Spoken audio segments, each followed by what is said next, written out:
வணக்கம் மாணவ செல்வங்களே! நீங்கள் எப்போதாவது ஒரு மிருக காட்சிகளுக்கு சென்று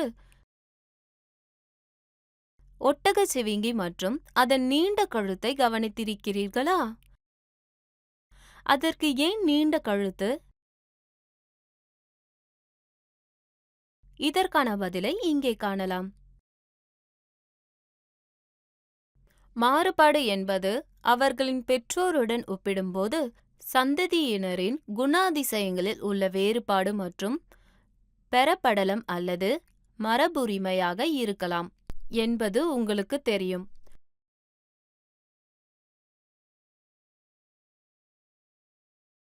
பொதுவான மற்றும் தொடர்ச்சியான செயல்முறையாக உயிரினங்களில் ஏற்படும் படிப்படியான மாற்றம் பரிணாமம் என்று அழைக்கப்படுகிறது.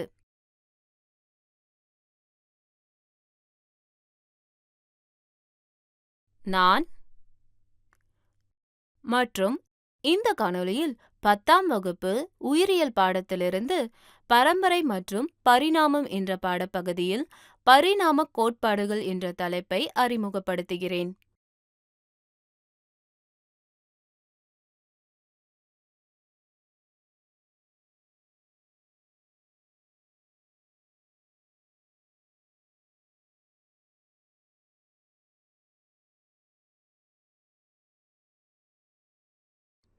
உயிரினங்களில் இனப்பெருக்கத்தின் போது மாறுபாடுகள் உருவாகின்றன.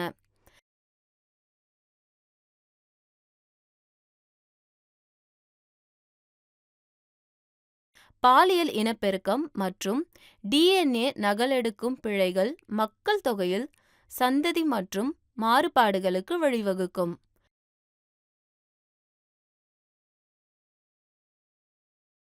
இயற்கையான தேர்வின் பிரதிபலிப்பாக பல தலைமுறைகளில் குறிப்பிட்ட எழுத்துகளில் ஏற்படும் மாற்றங்களால் புதிய இனங்கள் உருவாகுவது பரிணாமம் எனப்படும்.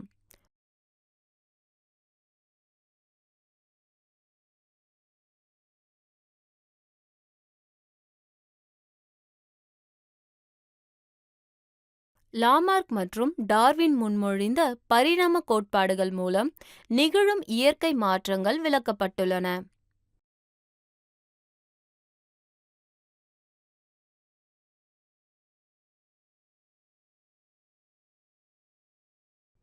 கற்றுக்கொள்வீர்கள். இந்த தலைப்பை படித்த பிறகு நீங்கள் இதை பற்றி அறிந்து கொள்வீர்கள். வண்டுகளின் எண்ணிக்கையில் மாறுபாடுகள், பெறப்பட்ட மற்றும் மரபுரிமை பாத்திரங்கள் மற்றும் பரிணாமம்,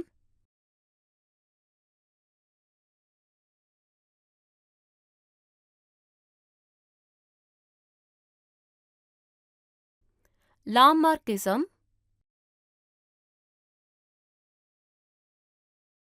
டார்வினிசம்.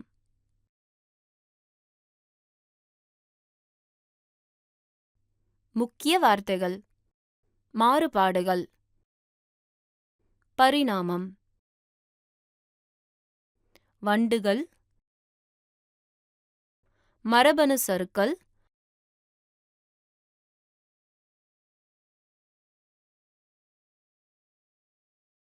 லாமார்க்கிசம்,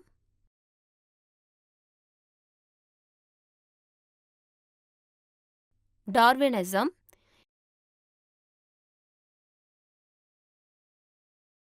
இயற்கை தேர்வு. பரிணாமம் பற்றிய கருத்து வரைபடத்தை பார்ப்போம்.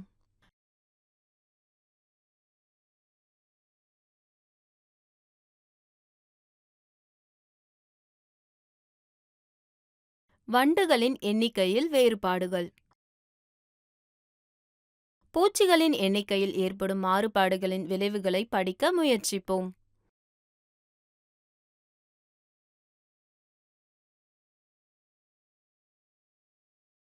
பச்சை இலைகளில் புதர்களில் வாழும் 12 வண்டுகளின் குழுவை கவனியுங்கள்.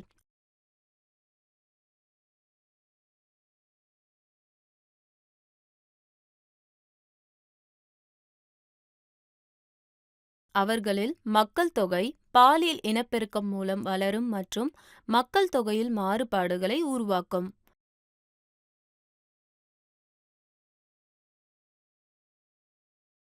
காகங்கள் சிவப்பு வண்டுகளை உண்கின்றன மற்றும் அவற்றின் எண்ணிக்கை மெதுவாக குறைகிறது.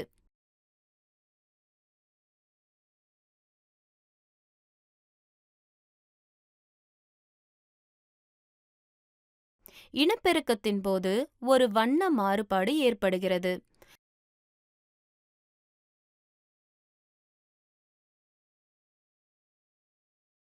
இதன் விளைவாக பச்சை நிற வண்டுகள் உருவாகின்றன.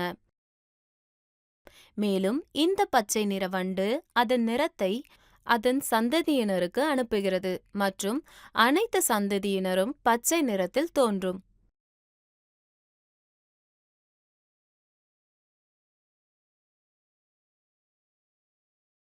புதர்களின் பச்சை இலைகளில் பச்சை நிற வண்டுகள் காகங்களால் பார்க்க முடியாது, எனவே காகங்கள் அவற்றை சாப்பிட முடியாது.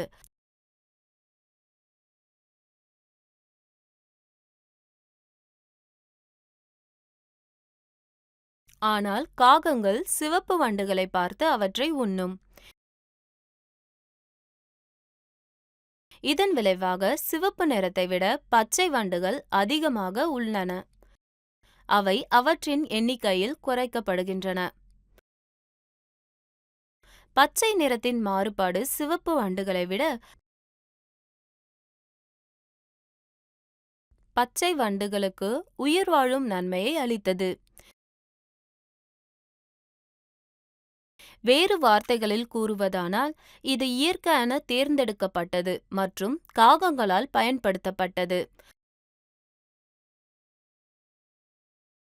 காகங்கள் சிவப்பு வண்டுகளை அதிகம் சாப்பிடுவதால் மக்கள் தொகையில் பச்சை வண்டுகளின் எண்ணிக்கை அதிகரிக்கும்.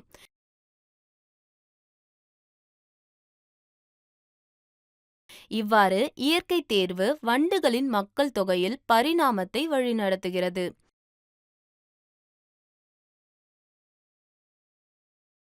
இது வண்டுகளின் மக்கள் தொகையில் அவற்றின் சூழலில் சிறப்பாக பொருந்துவதற்கு தழுவலை ஏற்படுத்துகிறது. மற்றொரு சூழ்நிலையில் சந்ததியினரில் மீண்டும் ஒரு வண்ண மாறுபாடு ஏற்படுகிறது. இதன் விளைவாக சிவப்பு வண்டுகளுக்கு பதிலாக நீல நிற வண்டுகள் உருவாகின்றன.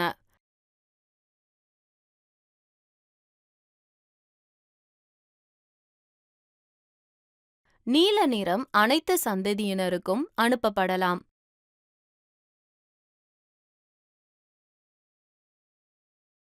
காகங்கள் பச்சை நிற இலைகளில் நீல நிற மற்றும் சிவப்பு வண்டுகளை காணலாம்.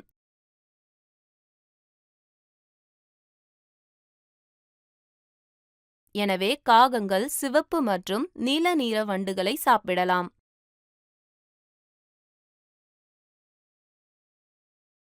இந்த வழக்கில் பச்சை நிற வண்டுகள் போன்ற நீல நிற வண்டுகளுக்கு உயிர் வாழும் நன்மை இல்லை.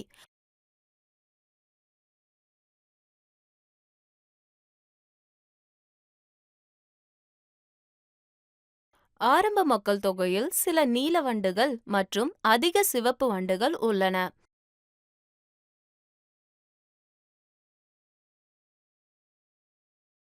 இந்த நேரத்தில் ஒரு யானை வண்டுகளுடன் புதர்களை சேதப்படுத்துகிறது மற்றும் பெரும்பாலான வண்டுகளை கொன்றுவிடும்.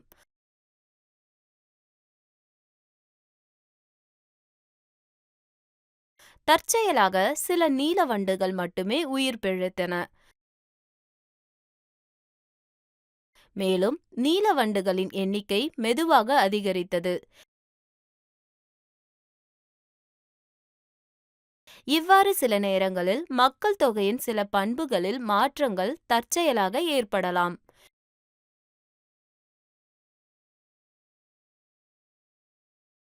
எழுத்துக்கள் மரபணுக்களால் நிர்வகிக்கப்படுகின்றன மற்றும் சிறிய மக்கள் தொகையில் மரபணுக்களின் அதிர்வெண்ணில் மாற்றம் உள்ளது.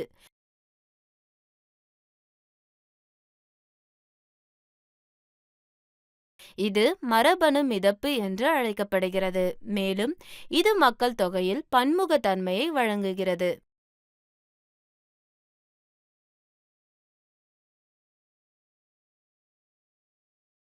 மற்றொரு வழக்கில் வண்டுகளின் எண்ணிக்கையை அதிகரித்து வருகிறது. ஆனால் திடீரென்று புதர்கள் ஒரு தாவர நோயால் பாதிக்கப்பட்டன மற்றும் வண்டுகள் குறைந்த உணவுப் பொருட்களை பெறுகின்றன.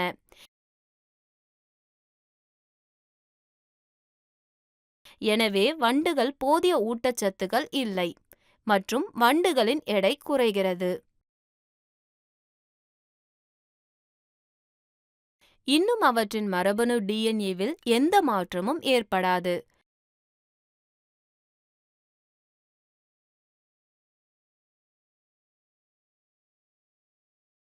சிறிது நேரம் கழித்து தாவர நோய் நீக்கப்பட்டு புதர்கள் ஆரோக்கியமாக இருக்கும். ஏராளமான இலைகளுடன் ஆரோக்கியமான வண்டுகளின் எண்ணிக்கையை மீட்டெடுக்கிறது.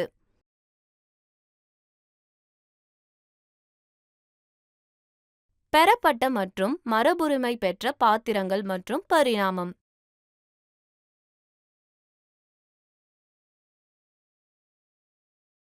கிருமி உயிரணு இனப்பெருக்க திசுக்களில் காணப்படுகின்றன.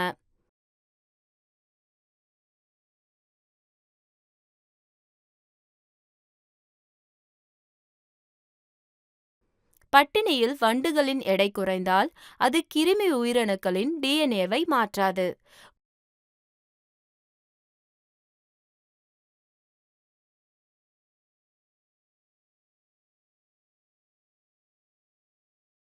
குறைந்த எடை என்பது பரம்பரை பரம்பரை பண்பு அல்ல.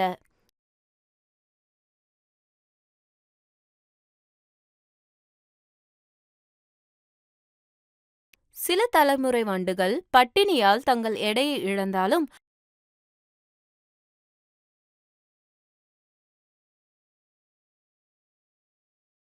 அது பரிணாம வளர்ச்சிக்கு ஒரு எடுத்துக்காட்டு அல்ல, ஏனெனில் மாற்றம் தலைமுறைகளுக்கு மரபுரிமையாக இல்லை.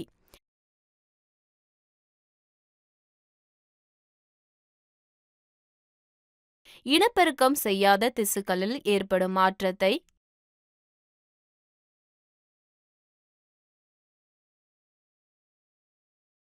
கிருமி உயிரணுக்களின் டிஎன்ஏக்கு அனுப்ப முடியாது.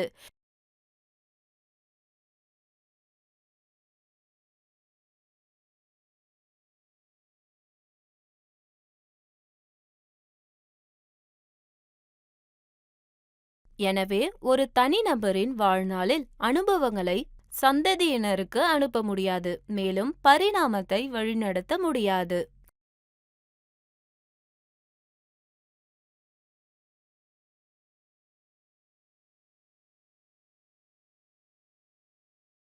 லாமார்க்கிசம்.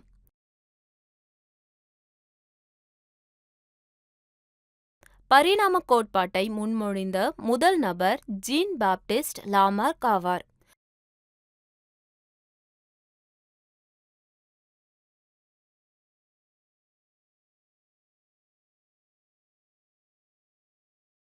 வரலாற்றின் ஒரு கட்டத்தில் ஒட்டகச்சிவிங்கின் அளவு ஒரு மானின் அளவு என்று அவர் நினைத்தார்.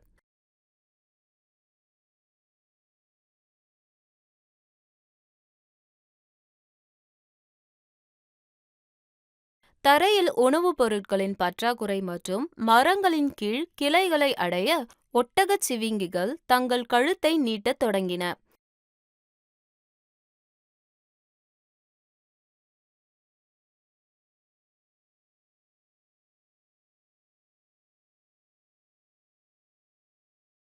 கழுத்தை தொடர்ந்து நீட்டுவதால் பல தலைமுறைகளுக்குப் பிறகு ஒட்டகச் சிவிங்கிகள் நீண்ட கழுத்தை உருவாக்கின.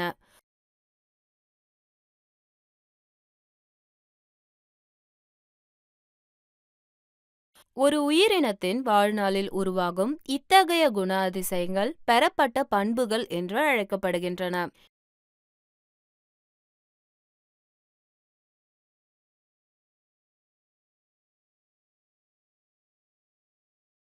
இந்த வாக்கிய பண்புகள் அடுத்த தலைமுறையில் சந்ததியினருக்கு அனுப்பப்படும் என்று லாமார்க் முன்மொழிந்தார்.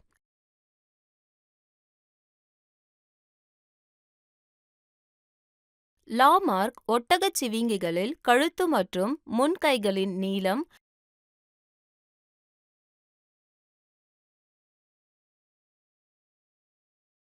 பெறப்பட்ட பண்புகளின் பரம்பரை என்ற கோட்பாட்டை முன்மொழிந்தார்.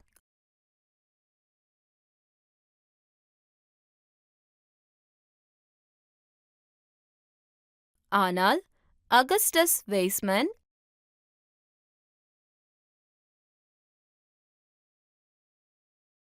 எலிகள் மீதான சோதனை மூலம் இந்த கோட்பாட்டை சோதித்தார்.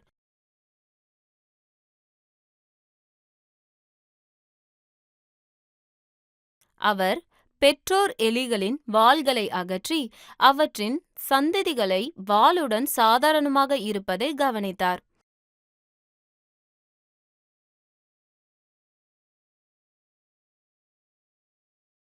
அவர் 22 தலைமுறைகளுக்கு பரிசோதனை மீண்டும் செய்தார்.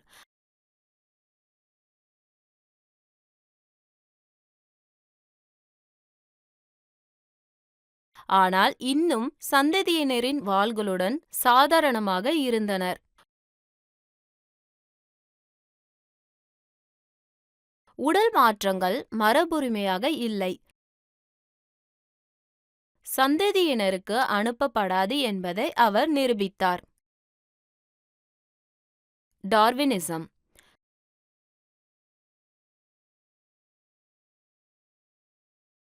சார்லஸ் டார்வின் புகழ்பெற்ற பரிணாம கோட்பாடான இயற்கை தேர்வை முன்மொழிந்தார்.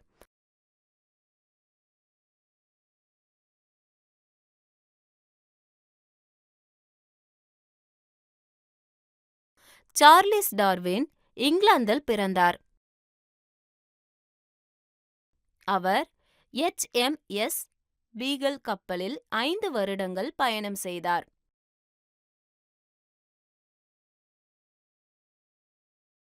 கலப்கோஸ் தீவுகளுக்கு சென்ற அவர் தாவரங்கள் மற்றும் விலங்குகளை கண்காணித்து பல சான்றுகளை சேகரித்தார்.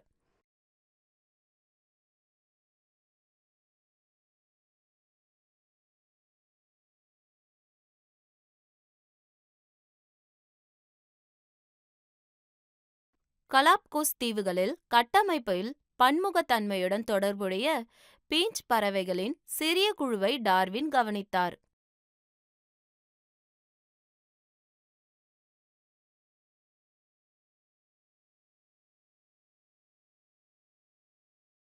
திரு சார்லஸ் லைல் எழுதிய புவியியல் கோட்பாடுகள் என்ற புத்தகத்தால் டார்வின் தாக்கம் பெற்றார்.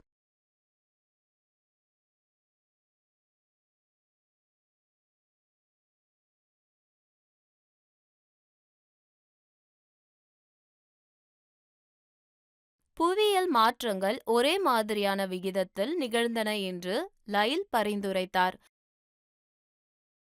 ஆனால் டார்வின் இந்த யோசனையுடன் உடன்படவில்லை.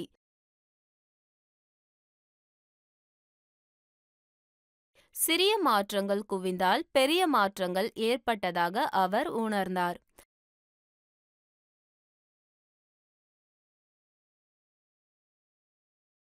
மக்கள் தொகையின் கொள்கைகள் பற்றிய கட்டுரையில் எழுதப்பட்ட புகழ்பெற்ற மால்தஸ் கோட்பாட்டின் தாக்கமும் டார்வினின் மீது இருந்தது.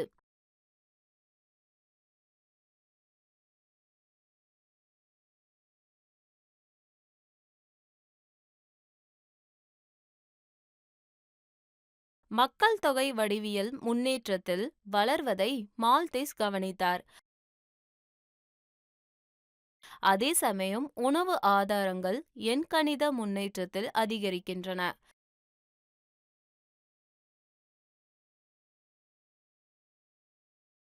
இந்த யோசனைகளின் அடிப்படையில் டார்வின் இயற்கை தேர்வு கோட்பாட்டை முன்மொழிந்தார்.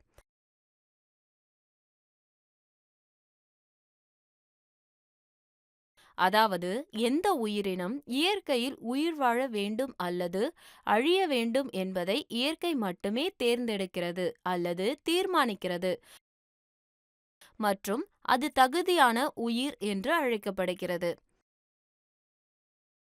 பயனுள்ள பண்புகளை கொண்ட உயிரினங்கள் உயிர் வாழும் மற்றும் பயனற்ற பண்புகள் அழிந்துவிடும் அல்லது அவற்றின் சூழலில் இருந்து அகற்றப்படும்.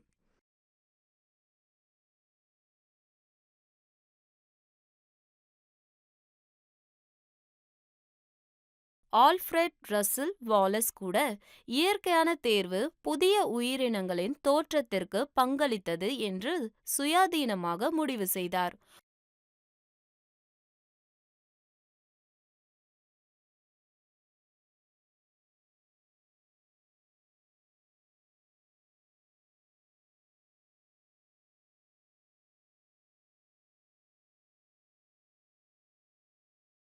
உதாரணமாக, காகங்கள் உண்ணும் சிவப்பு வண்டுகளின் விஷயத்தில் மக்கள் படிப்படியாக சுற்றுச்சூழலில் இருந்து வெளியேற்றப்பட்டனர் அல்லது அழிந்தனர்.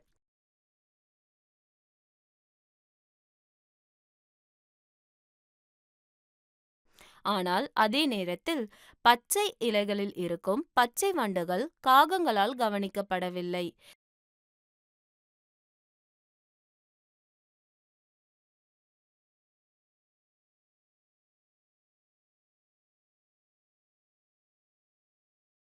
எனவே பச்சை வண்டுகள் சுற்றுச்சூழலில் உயிர் பிழைத்தன மற்றும் இயற்கை தேர்வு காரணமாக அவற்றின் மக்கள் தொகை படிப்படியாக அதிகரித்துள்ளது.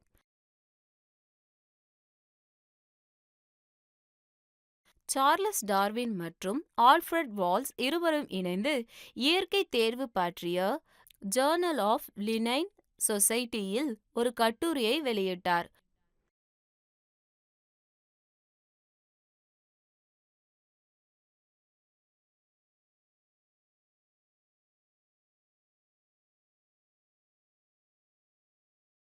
இதற்குப் பிறகுதான் டார்வின் 1859 தனது புகழ்பெற்ற புத்தகமான தி ஆரிஜின் ஆஃப் ஸ்பீசிஸ் என்ற புத்தகத்தை வெளியிட்டார்.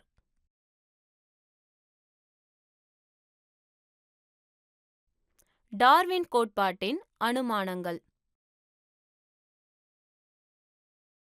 ஒரு உயிரினத்தின் மக்கள் தொகையின் எந்த ஒரு குழுவும் மாறுபாடுகளை உருவாக்குகிறது மற்றும் குழுவின் அனைத்து உறுப்பினர்களுக்கும் ஒரே மாதிரியாக இல்லை. மாறுபாடுகள் பரம்பரை மூலம் பெற்றோரிடமிருந்து சந்ததியினருக்கு அனுப்பப்படுகின்றன.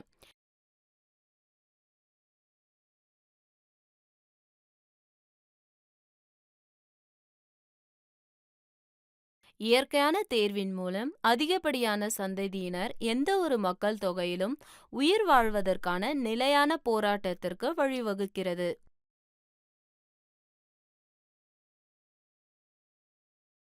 குறைவான பயனுள்ள அம்சங்களை கொண்ட உயிரினங்களை காட்டிலும் மாறுபாடுகளை கொண்ட தனிநபர்கள் உயிர் வாழ்கின்றனர் மற்றும் இனப்பெருக்கம் செய்கிறார்கள், நீண்ட காலம் வாழ்கிறார்கள் மற்றும் அதிக சந்ததிகளை பெறுகிறார்கள். சுற்றுச்சூழல் மாறும்போது உயிரினம் புதிய வாழ்க்கை நிலைமைகளுக்கு ஏற்ப மாறுகிறது.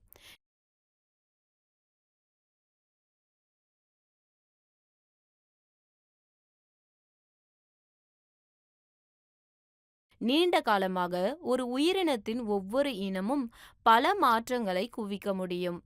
அது ஒரு புதிய இனமாக மாறும். இது அசல் இனத்திலிருந்து வேறுபட்டது.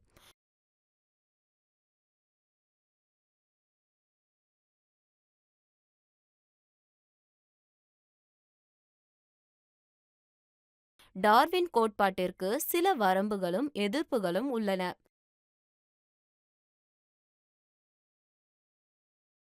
செயற்கை கோட்பாடு, பிறழ்வு கோட்பாடு போன்ற பல புதிய கோட்பாடுகள் முன்வைக்கப்படுகின்றன.